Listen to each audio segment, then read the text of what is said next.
እንግዲህ ዛሬም ዓለም ላይ የተሰሙ ጉዳዮችን ተከስከስ አድርገን ቀጥሎ ደግሞ ወደ ዋነኛው ጉዳያችን እንገባለን።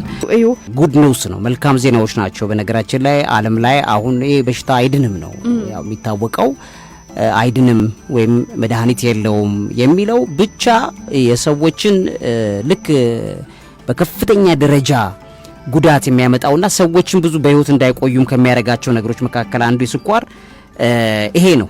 ብዙ ሰዎች በስኳር ምክንያት ህይወታቸውን ያጡ ሰዎች ሲጠና አብዛኛዎቹ መድኃኒት የለውም ከሚለው ነገር አንፃር የመነጨ እንደሆነ ነው እና በጣም የሚገራርሙ ጉድ ኒውስ ነው የተሰሙት። በዚህ የስኳር ህመም ላይ ያሉ ሰዎችን ሊያክም ሊያድን የሚችል በእነዚህ 2 ዓመታት በእነዚህ 1 ዓመት ከምናምን በጣም ብሬኪንግ የሆኑ ነገሮች ናቸው የሚሰሙት ማለት ነውና እዛ ቪዲዮ ላይም በደንብ ገልጨዋለሁ።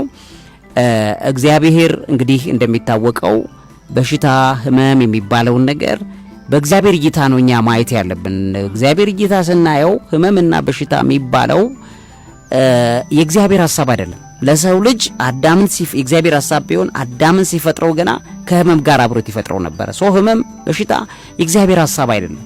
የእግዚአብሔር ሐሳብ አይደለም ግን አንድ የሆኑ የሰው ልጅ ወድቋል። ከወደቀ በኋላ ግን ህመም በሽታ መምጣቱ ግዴታ ነው። ምክንያቱም ገዢ የነበረው የሰው ልጅ በተክላላ ተገዢ ይሆናል። ባክቴሪያ ገዢው ይሆናል የሰው ልጅ ማለት ነው። ቫይረሷ ተነስታ ትንሽ ባይን ማትታይ የሰው ልጅ ገዢ ትሆናለች። ግን እግዚአብሔር ግዙ ብሎ ነበር የፈጠረን። የምትገዙት ግን ህጌን ስትጠብቁ ነው። ፍጥረት ዓለም ሁሉ የሚገዛላችሁ ህጌን ስትጠብቁ ነው አለ። አሁንም ቢሆን እግዚአብሔርን የሚያምኑ ሰዎች ገዢ መሆን እንዲችሉ የእግዚአብሔር ቃልን መጠበቅና ለእግዚአብሔር ቃል መገዛት ይኖርብናል ማለት ነው።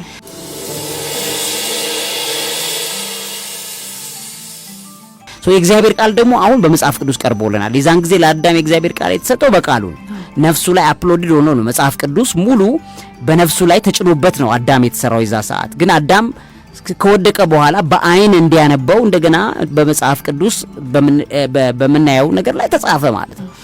ለእግዚአብሔር ቃል የሰው ልጅ እየተገዛ ሲመጣ ገዢ የሆነ ይመጣል። ስለዚህ መከራን ይገዛል፣ ጭንቀትን ይገዛል፣ ህመምን ይገዛል፣ በሽታን ይገዛል፣ ስኳርንም መግዛት እንችላለን ማለት ነው። እግዚአብሔር ሐሳቡ በፍጹም ለሰው ልጅ ዲቫይን ሄልዝ ነው፣ መልካም ጤንነትና ዘላለማዊ ጤንነት ነው። ስለዚህ በሽታ ግን በብዙ መልኩ ሊከሰት ይችላል። እንደሚታወቀው እሱ ከዚህ በፊትም ያወራ ነው ቪዲዮ ላይም አለ፣ ገብቶ ቤተሰቦች ማየት ይችላሉ። በእነዚህ ሁሉ ውስጥ ሆኖ ግን የእግዚአብሔር ዓላማ ጤንነት እንደሆነ የምናውቀው አንድያ ልጁን ለሞት አሳልፎ እስኪሰጥ ድረስ ዓለምን እንዲወደዋል። ማንም ሰው እንዳይታመም እሱ ታመመ፣ ማንም ሰው እንዳይሰቃይ እሱ ተሰቃየ። የሁላችንን በሽታና ህመም በሱ ላይ ነበር ይላል መጽሐፍ ቅዱስ። ከዛ በሱ መገረፍ ቁስል እኛ ተፈውሰናል ይላል ማለት ነው ቅዱስ መጽሐፍ እንደሚነግረን። ስለዚህ የሰው ልጅ በህይወቱ ላይ ያለውን ነገር በጠቅላላ ለመስቀል አሳልፎ ከሰጠ መፈወስ መዳን ይችላል። ይሄንንስ ማድረግ ማይፈልግ ሰው ወይ ይሄን ለማድረግስ እምነት የሌለው ሰው ለዚህ አይነት ሰው ደግሞ እግዚአብሔር በሰው ጥበብ አልፎ ደግሞ መድኃኒት መፈብረክ እንዲችል አድርጓል። እግዚአብሔር በሰው አእምሮ አልፎ ፈውስ የሚባሉ ነገሮች እንዲዘጋጁ በሰው ጥበብ አልፎ እግዚአብሔር ለሰው ልጅ መከላከያ ክትባቶች ምኖች እንዲዘጋጁ አድርጓል። ይሄ በሽታ የህመም የስኳር ህመም በጣም በሚገርም ደረጃ በቻይና ከ140 ሚሊዮን በላይ ስኳር ህመምተኞች አሉ። አሁን ባለበት ህፃናት ላይ ከ60 ሚሊዮን በላይ ህፃናት ታማሚዎች ናቸው። በጣም በሚያሳዝን ደረጃ ማለት ነው። ይሄ ባለበት ሁኔታ ቻይና በጣም ነው የምትጨነቀው። አሁን ቻይና ላይ ካለው ከፍተኛ ስጋት ከበሽታዎች ሁሉ ስኳር ህመም ነው፣ ዳያቤቲስ ነው በከፍተኛ ደረጃ አገሪቱን ወጥሮ ያዘው። ስለዚህ እነሱ ምርምር አድርገው ጥናት አድርገው በጣም የሚገርም አስደናቂ ውጤት አግኝተውበታል። እሱም መሰረት የሚያደርገው እዛ ቪዲዮ ላይ በደንብ ተብራርቷል፣ በደንብ ማየት ይችላሉ። የስኳር ህመም እንዴት እንደሚመጣ ይታወቃል። ብዙ ጊዜ ቆሽትንና ጣፊያን ሰው ይምታታበታል። ግን ያው ቆሽት የሚባለው ነው ፓንክሪያስ የሚባለው ቆሽት በሚለው ቆሽትን ጣፊያም አብሮ ጎን ለጎን ያሉ የሰውነት አካሎቻችን ናቸው። ቆሽት የተቃጠለ ብሎ ሲባል እንደገናም ደግሞ ብዙ ከቆሽት ጋር የተያዙ ነገሮች ሲነገር ቆሽት ላይ ይሄ ነገር አለ ማለት ነው። ተያያዥ ነገር አለ። ኢንሱሊን ከቆሽት ወይም ፓንክሪያስ ነው የሚመረተው።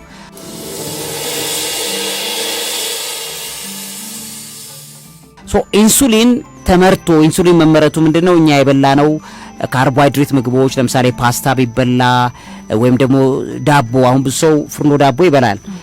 ፍርኖ ዳቦ ባይዘዌይ በጣም አስገራሚ የስኳር ማምረቻ ፋብሪካ ነው። በጣም ሰው ማወቅ ያለበት ማለት ነውና ኢዚሊ በጣም ፕሮሰስ ዶን የተዘጋጀ ስለሆነ ወዲያው ይበላል፣ ወዲያው ወደ ስኳር ይቀየራል።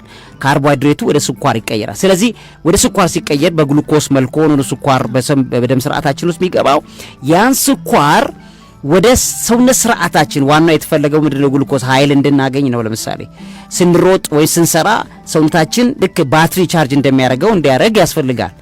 ያንን ነገር እንዲያደርግ ወደ ስጋ ስርዓታችን መግባት አለበት። ወደ ስጋ ስርዓታችን እንዲገባ ደግሞ ኢንሱሊን የምትባል ኬሚካል አለች። ሰውነት እግዚአብሔር ያዘጋጃት ኬሚካል። ያቺ ኢንሱሊን የስጋዊ አካላችን የተመረተውን ግሉኮስ ወደ ስጋ ስርዓታችን ለመክተት ያቺ ኢንሱሊን እንደ አቃጣሪ፣ እንደ አያያዥ፣ እንደ ማግኔቶና ጥቅም ላይ የምትውልናት። ስለዚህ ሴሎች ግሉኮስ የሚቀበሉት መቼ ነው? ኢንሱሊን ሲያገኙ ነው። ኢንሱሊን ከሌለ አይቀበሉም። ኢንሱሊን ታዲያ የት ነው የምትመረተው? አሁን ቆሽት ብለን የምንለው ወይም አንዳንድ ሰው ጣፊያ ይለዋል። በዚህ በፓንክሪያስ ነው የምትመረተው። ማን ነው የሚያመርተው? ራሱ እዛ ማምረቻ ቤታ ሴልስ የሚባሉ አሉ። ቤታ ሴልስ ታዲያ ምን ችግር ገጥሟቸው ነው የስኳር ህመም የሚመጣው? በሁለት መልኩ ይመጣል። እንደሚታወቀው ቤታ ሴልስ አንደኛ ስኳር ማለት ይሄንን ኢንሱሊን ማምረት እንዳይችሉ በተፈጥሮ የሚዘጉበት ወይም ደግሞ በችግሮች ምክንያት ተዘግተው የሚቀመጡበት ማለትም ማምረቻውን ሴሎችን የሚያበላሽ ስርዓት አለ። ስለዚህ ቤታ ሴሎች ሲበላሹ ኢንሱሊን መመረት አይችልም። ሁለተኛው ደግሞ ቤታ ሴል ማለት ቤታ ሴል ኢንሱሊንን ያመርታል፣ ነገር ግን ወደ ሴሎቻችን ያቺ የተመረተች ስኳር ወደ ሴሎቻችን እንዳትገባ ደግሞ የሴል መቀበያዎቹ ላይ ችግር ይፈጠራል። ይሄ በዘርም ወደ ዘር ሊተላለፍ ይችላል። ሁሌ ጊዜ እንደምንለው ከዘር ወደ ዘር በሚተላለፍ በሽታ መጸለይ ሁሌ በጣም ትክክል ነው። ለልጆቻችን በፍጹም የእግዚአብሔር ሐሳብ ልጆቻችን በምን ህመም እንዲያጋጥማቸው አይፈልግም። በኔ ላይ ያለ ድካም፣ በኔ ላይ ያለ ነገር ወደ ልጄ እንዳይሄድብኝ ሁል ጊዜ እጸልያለሁ። እግዚአብሔር ሆይ በህይወቴ ላይ ያለ ምንም ድካም ወደ ልጄ እንዳያልፍ በስምህና በሞትህ በትንሣኤ ኃይል አስሬዋለሁ ብዬ ነው የምጸልየው። ወደ ልጄ ምንም ነገር እንዲተላለፍብኝ አልፈልግም። የኔ ቁጣ ንዴቴ እንኳን በጣም ቁጡ ባህሪ እንኳን ልጄ ላይ በጣም እንዲሄድብኝ አልፈልግም። ስለዚህ እኒህ ነገሮች በጠቅላላ ያለቁና በጣም በጣም በጣም ቆንጆ የሆነ ፐርሰናሊቲ ቢኖረኝ ያ ፐርሰናሊቲ እንዲያልፍልኝ ነው። ወደ ልጄ ደግሞ እንደይሸጋገራል እንደሚታወቀው ማለት ነው። ምንም ነገር ቢኖር ወደ ልጆቻችን እንዳይተላለፍ ደግሞ ከኛ የሚጠበቀው መጸለይ ነው። ጽንስ ከመፈጠሩ በፊት መጸለይ፣ ለልጆች ከመወለዳቸው በፊት አመቱን ሙሉ እንግዲህ እግዚአብሔር ጊዜ የሚሰጠው 9 ወር 8 ወር ጊዜ የሚሰጠው ከኔ ላይ ያለ የስጋ ድካም ከእናት ላይ ከአባት ላይ ያለ ስጋ ድካም ወደ ልጅ እንዳይገባ ጊዜ ይሰጠናል እግዚአብሔር። ምን ጸልይበት ለጽንሳችን ምን ጸልይበት። እሷ አትጸልይም። እሷ አረቄ ቦታ ነው የምታገኛት። ነፍሰ ጡር ሆና ሄዳ ቢራዋን ካልጠጣች እንደው ትክክል ላይ በጣም የሚያሳዝን በነገራችን ላይ ለጽንስ ቢራ ምን ያህል በሽታ ማስተላለፊያ እንደሆነ ግን ታውቀዋለች እናት።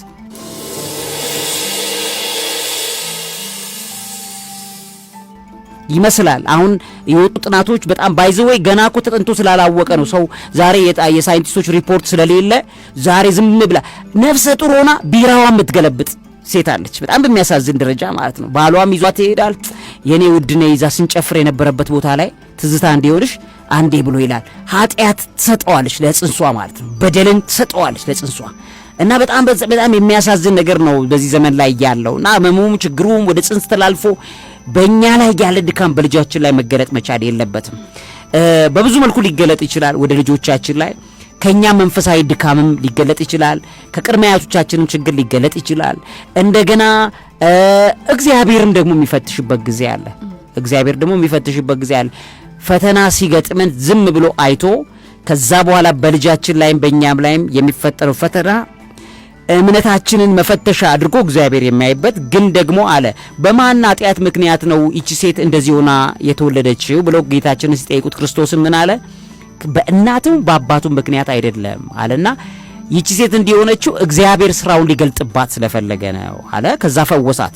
18 ዓመት ጎብጣት ሄድ የነበረችውን ሴት ማለት ለምንድነው ያን ያደረገ? የእግዚአብሔር ስራም እንዲገለጥ እግዚአብሔር ያን ሊያደርግ እንደሚችል ማወቅ መቻል አለብን። ሁሉም ነገር በእኛ ድክመት በሰይጣን በምናምን አይደለም፣ ግን የኛ እምነት ምን ያህል ነው የሚለው ደግሞ እዛ ላይ ይታያል። እምነት የሌለው የሚኖረው አረቄውን እየገለበጠ ነው ሁሌ ዘላለሙን። ቢያንስ እንኳን አረቄውን እየገለበጠ እግዚአብሔር ወይ ከዚህ አረቄ ጣውጣኛ አይልም። የሚያረጋው ነገር በጠቅላላ በማያሳዝን ደረጃ ቤተሰቡን፣ ልጁንም፣ ህይወቱንም ዋጋ ያስከፈለ ከዛ ሁሉ ነገር ለበጎ ነው ቢል አይሆንም። ሁሉ ነገር ለበጎ የሚሆንላቸው መጽሐፍ ቅዱስ ላይ እንደተጻፈው እንደ እግዚአብሔር ሐሳብ ለተጠሩ ነው የሚለው።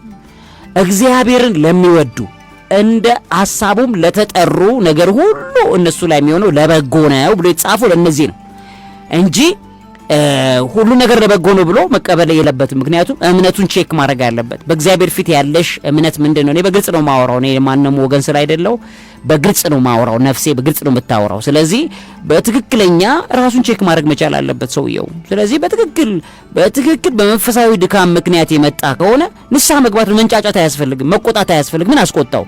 ለምን ትቆጣለች? በቃ እኮ በህይወት ላይ በእኔ ድካም ምክንያት የመጣብኝ ነገር ካለ በቀጥታ በፍጹም ክሊርሊ ለእግዚአብሔር ነግሮ እግዚአብሔር ይሄን ነገር ከህይወቴ ላይ ንቀድልኝ ማለት ይቀላል እንጂ ሞሮማ መከራከር ትክክል እንዳልሆነ ይታወቃል። ክርክር ላይ አንዱ ዛሬም ከምናወራቸው ነገሮች መካከል አንዱ እንዲህ አይነት ክርክር ነው። ሰዎች በህይወታቸው ላይ በጣም ከእግዚአብሔር ጋር በጣም ሞሮማ ይገጥማሉ፣ ከፍተኛ ክርክር ይገጥማሉ።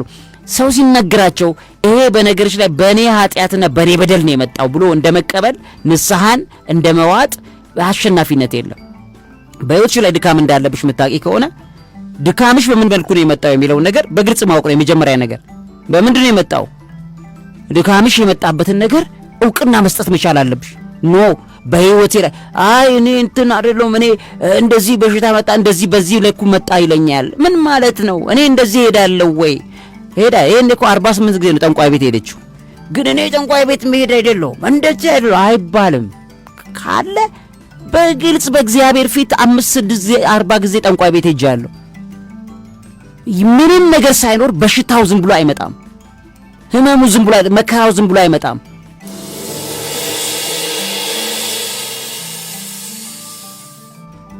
እምነቷን አጽንታ የጠበቀች ነፍስ ከሆነች ጎበዝ በእግዚአብሔር እምነት ውስጥ ተጠምዳ እንዳለች ራሷን የምታውቅ ወደ ጠንቋይም ወደ መተተኛውም የማትሄድ እግዚአብሔርን ብቻ አምናው የምትኖር ሆኖ በሷ ላይ በሽታ ከመጣ በትክክል የመጣው ለፈተና እንደሆነ ማወቅ ትችላለች። ግልጽ እኮ ነው። ካልሆነ ግን እምነቷን ቼክ ማድረግ መቻል አለባት።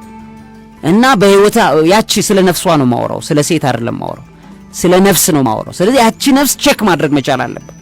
የት ሄጃ ያለው ምንድነው የተሰራው? ከዚህ በፊት የነበረው ነገር ሰው የዘራውን ሁሉ በስጋው ላይ ያጭዳልና ምንድነው የመጣው ነገር? ያንን ቼክ ማድረግ ከዛ አለመከራከር። ያን ቼክ ካደረገ ንስሐ ይገባል ማለት። ንስሐ ለመግባት ዝግጁ የሆኑ ሰዎች የማይከራከሩ ሰዎች ናቸው። የሰጥ አገባ ውስጥ የማይገቡ ሰዎች ናቸው። ለንስሐ አባት እንኳን ልባቸውን በራቸውን የሚከፍቱ ሰዎች እግዚአብሔር ፊት ላይ የተዝረከረከ ነገራቸውን ያቀረቡ ናቸው። በቃ እግዚአብሔር ወይ ድካሜ ይሄ ነው፣ ችግሬ ይሄ ነው እና ይሄን ፍታልኝ። በቃ እኔ አውቀዋለሁ፣ ኃጢአቴንም በደሌንም ሁሉ ነገር ነው አውቀዋለሁ፣ በዝርዝር አውቀዋለሁ። ይሄን ነገር በቃ ወደ ልጄም እንዲሄድብኝ አልፈልግም።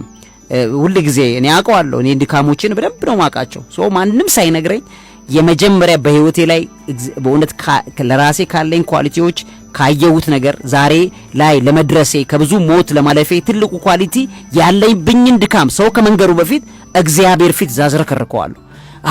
አውቀዋለሁ እግዚአብሔር ወይ ይሄ ድካሜ ነው። መሸፈን ግትር መሆን አልፈልግም። በዛ ኤሪያ ላይ ግትር መሆን በራሱ መከራከር ነው። ግትርነት በራሱ በእግዚአብሔር ፊት ሰው እግዚአብሔር ፈውስ እንዳያመጣ ግትር የሚሆን ሰው አለ። ግትር ልብ የያዘ የሚከራከር እሰጥ አገባ ውስጥ የሚገባ ከእግዚአብሔር ጋር እኮ ነው። ከሞት የተረፍንበት ሲክሬት ዛሬም ያለብኝን ድካም ዛሬም በህይወቴ ብዙ ድካም ያለብኝ ሰው ነኝ። እነዚህ ድካሞችን አሁንም በእግዚአብሔር ፊት መናገር ፈልጋለሁ። አሁንም በእግዚአብሔር ፊት እኔ የቀየረኝ አንዱ መንገድ ግትር ልቦናዬን ከእግዚአብሔር ከቀየረልኝ በኋላ ነው። ስለዚህ ሁሉ ጊዜ ምንድነው በህይወታችን ላይ የሚመጡት ድካሞች ካሉ እነዚህን ድካሞች አክሰፕት ማድረግ ነው። እነዚህን ድካሞች አክሰፕት ስናደርገው እግዚአብሔር ሊፈውሰን ዘንድ ያድነን ዘንድ በር ይከፍትልናል። ስለዚህ ስኳር ህመም በምንም መንገድ ሊመጣ ይችላል። በምንም ነገር ሊመጣ ይችላል። አንደኛ እምነት ያለን በእግዚአብሔር ፊት የምንበረከክ ከሆነ እግዚአብሔር ሊፈትነን የስኳር ህመም ሊመጣ ይችላል። ሁለተኛ ከዘር ሊያልፍ ይችላል። ከዘር ወደ ዘር ሊያልፍ ይችላል። ያ ሲያልፍ ደግሞ ወደ ልጆቻችን እንዳይሄድ እኛ ደግሞ መቆለፍ መቻል አለብን።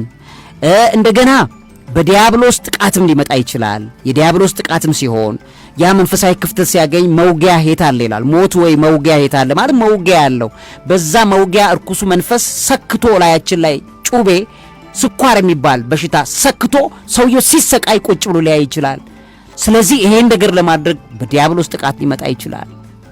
ስኳር ህመም በእኛ እንዝላልነት ሊመጣ ይችላል። በእኛ አለመጠንቀቅ ማለት የምናደርገው ስለምንበላው ስለምንጠጣው ነገር አለማወቅ። እኔ ምንድነው በዚህ ሰዓት ላይ የሚጠቅመው ብዬ በጣም ብዙ ጊዜ ሳስብ በምግብ ላይ ያለ ጥንቃቄ እንደሆነ በትክክል አምናለሁ። በምግብ ላይ ምክንያት ሁሉ ምግብ አሁን መርዛማነት ኔቸር ነው እየያዘ ያለው። ስለምንበላው ነገር ማወቅ አለብን። አትክልቱ ፍራፍሬው ወይ ጄኔቲካሊ ሞዲፋይድ ሆኗል ወይ ተቀላቅሏል ወይ ምን ብሏል። ስለዚህ ምንበላው ነገር ራሱ በስጋት ውስጥ የምንበላው ስለሆነ ምንበላው መርጦ እንደገናም ደግሞ ስለምንበላው ነገር ጸልዮ እንደመብላት ትልቅነት የለም። ጌታችን ሲነግረን መርዝ እንኳ የሚገላችሁ መርዝ እንኳ ቢሰጣችሁ አይገሏችሁም ማለት። በተበከለ ምግብ ለምሳሌ እንበልና በጂኤምኦ በምናምን የተበከለ በቃ በቶክሲክ የሆነ ምግብ እንኳ በልተን ቢሆን አይገለንም እኛ። ለምን? እኛ ባርከን ጸልየን ምን በላ ሰዎች ነው መሆን ያለብን። ስለዚህ ጥንቃቄ ጉድለትም በሽታን ያመጣል።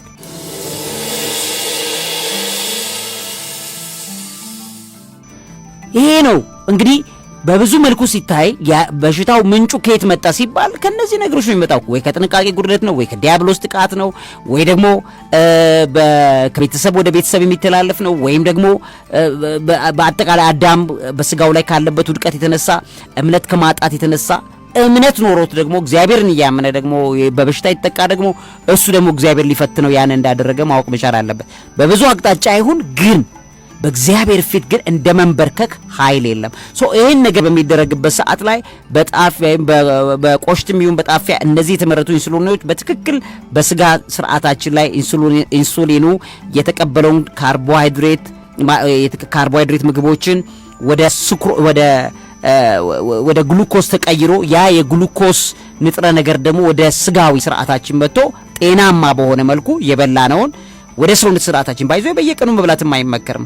ለምሳሌ የጣፊያ የጉበት ጮማ የሚባለው በቅርቡ በጣም እየተነገረ ያለው ነገር እዛ ቦታ ላይ የሚከሰተው ስብ በራሱ ዋነኛው የሚከሰተው ከፍተኛ እንደነዚህ አይነት ምግቦችን አንኮንትሮልድ ቁጥጥር በሌለው መልኩ ከመጠቀምም ጭምር እንደሆነ ይታወቃል። ምግቡንም መጠጡንም ማለት ነው። እነዚህ ነገሮች በሚሆኑ ሰዓት ይሄ ብዙ ድካምና ህይወት ላይ ዋጋ ያስከፍለናል። ስለዚህ ምን ማለት ነው? ስለምናረገው ነገር ማወቅ አለብን። ስለምንበላው፣ ስለምንጠጣው፣ ስለምናረገው ነገር ኮንሺየስ እውቀት ይፈልጋል በዚህ ዘመን ላይ። ስለዚህ ይሄ ባለበት ሁኔታ ላይ የተመረተው ግሉኮስ ወደ ደም ስርዓታችን ይገባል። ወደ ደም ስርዓት ከገባ በኋላ ወደ ስጋዊ ስርዓታችን ወደ ሴሎቻችን ይገባል። ሴሎቻችን ለኃይል ይጠቀሙታል ማለት ነው። ያስ ካልሆነ ቢባል ቆሽት በኢንሱሊን መመረት ካልቻለ ወይም ተመርቶ አገልግሎት ላይ ግሉኮስን ማዋል ካልቻለ የሚሆነው ነገር ታይፕ 1 እና ታይፕ 2 የሚባል ዲያቤቲስ ነው የሚመጣው ማለት ነው። ስለዚህ ታይፕ 1ም ታይፕ 2ም ዲያቤቲስ ሁለቱም እየያዙት ከኢንሱሊን ጋር ነው። ስለዚህ አርቲፊሻል ኢንሱሊን መወጋት የዛ ነገር እንደሆነ እናያለን። ለምን? የተመረተው ግሉኮስ በቀጥታ በደም ስርዓታችን ላይ እንደወረደ ይፈሳል ይሄዳል። ስኳር ማለት ነው። ያ ስኳር የሆነ ነገር በደም ስርዓታችን ላይ እንደወረደ ይፈሳል ይሄዳል። ወደ ደም ስርዓታችን ወደ ስጋዊ ስርዓታችን ውስጥ አይገባም ማለት ነው። ካልገባስ የስኳር ህመም የሚባለው ያጋጥማል። ስለዚህ ኢንሱሊን መወጋት ምንድነው ዋነኛው ነገር ቢባል የደም እንደገናም ብዙ የሚደረጉ ነገሮች አሉ። እዛ ላይ ምንም ነገር ቢሰራ የሚሰራበት ዋነኛው ነገር በደም ስርዓታችን ውስጥ ያለውን ይሄን ነገር ለማመጣጠን ምግብ በአግባቡ ወደዛ እንዲገባ ለማድረግ ሌሎችን ጉዳዮች ያ ነገር ይደረጋል። እሺ ለነዚህ ነገር መፍትሄ የለውም ብሎ መንገር በራሱ በጣም የሚያሳዝን ስለሆነ ጉድ ኒውስ ነው፣ መልካም ዜና ነው የተባለበት የተሰማው ዜናውም የተነገረው ቻይናዎቹ ሀገር ላይ ነው። በጣም የሚገርመው ቻይናዎቹ የሰሩት ነገር ምንም በቃ እንትን አይደለም፣ የሚገርም ነገር ነው ያደረጉት። ስቴም ሴል የምናቀው የሰው ልጅ እግዚአብሔር በጣም ለሰው ልጅ ከሰጠው አስደናቂ ሴሎች መካከል አንዱ ስቴም ሴል ነው። የሁሉም ነገር መገኛ ሴል ማለት ነው። ስቴም ሴል በጣፊያችን ውስጥ አለ፣ በቆሽታችን ውስጥ አለ ስቴም ሴል። ስለዚህ ያ ስቴም ሴል ወስደውት ቤታ ሴሎችን ማለትም ኢንሱሊን የሚያመርቱትን ሴሎች እንዲያመርት አደረጉት ማለት ነው። በቃ ያ ነው ያደረጉት። ሲምፕል ነው በጣም። ሶ ያንን ስቴም ሴል ወሰዱት። ስቴም ሴሉ ያንን ቤታ ሴል እንዲያመርት አደረገው። ቤታ ሴሉ በቂ የሆነ ኢንሱሊን ማምረት ጀመረ። በዛም ቴክኖሎጂ በዛም ጥበብ የተነሳ በጣም ብዙ ሰዎች ከስኳር ህመም ባንዴ ነው ነፃ ያወጡት ማለት ነው። አሁን ላቦራቶሪ ላይ ነው ያለው። በአንድ አመት ውስጥ ይዞ ውጤት ይመጣል፣ በአንድ አመት ውስጥ ይለቀቃል ተብሎ ነው የሚጠበቀው። ኢስ ቬሪ ጉድ ኒውስ ተብሎ በየዓለም ላይ ደግሞ ኢትዮጵያ ብቻ አይደለም በየዓለሙ ስኳር ህመም አሁን በከፍተኛ ሁኔታ ጨምሯል። ሁሉም ዓለም ላይ ያለ ሰው በእውነት በጣም እግዚአብሔርን እያመሰገነ ያለበት ቦታ ላይ ነው፣ ጊዜ ላይ ነው ያለ ነው። ስለዚህ በአጭር አመታት በእነዚህ አንድ አመት በሁለት አመት ውስጥ ትልቅ እምርታ ይዞ ይመጣል።